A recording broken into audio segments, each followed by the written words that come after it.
So this is just completely unscripted, but I wanted to talk about this because I made multiple Sonic videos where I voiced my disdain for this certain thing. But just yesterday, Sonic's Twitter account released this video called TailsTube, where Tails is, I don't know, live streaming, VTubering, whatever you want to call it.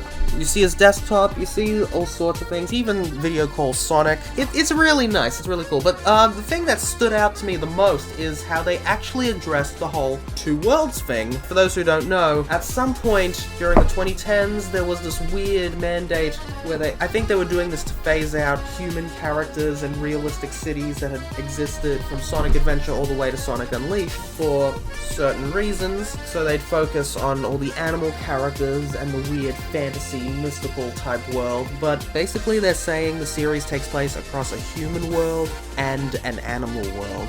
It doesn't really work because it conflicts with the lore established by Sonic 3, Sonic Adventure 2, and Shadow the Hedgehog, and even though most Sonic games have sort of isolated stories from each other, it does build up, it has some good world building, where we learn about the ancient echidnas, the Master Emerald, the way it all connects to Chaos, and then Project Shadow. I love the world building, but the whole two worlds thing doesn't fit in at all, because it just completely conflicts entirely, and I feel like they got the idea from the show Sonic X, where there are indeed two worlds, a human world and an animal world, but even so, they combine to accommodate for the adventure game stories, which is a little ironic. But, in TailsTube, Tails says folks like him and Sonic, the humanoid animal characters, come from islands.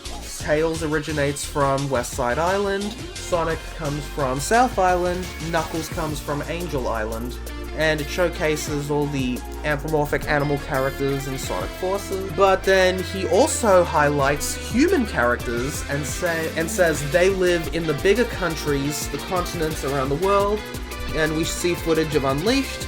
I can't make it any more clear how much I love Sonic Unleashed. That game got a bad rap when it first came out, but it is a freaking beautiful game with some incredible art direction and world design. Look at me ramble. This is freaking me unscripted. So it's having that confirmation that animal people and humans live on the same world, and we have this cohesive explanation that, oh, the animals come from islands. Yeah, that makes sense. The classic games started with islands. Humans live in the big cities and stuff. And the animal-like people come to these big cities and they live alongside humans, and they all live happily in harmony, and it's just beautiful. It works.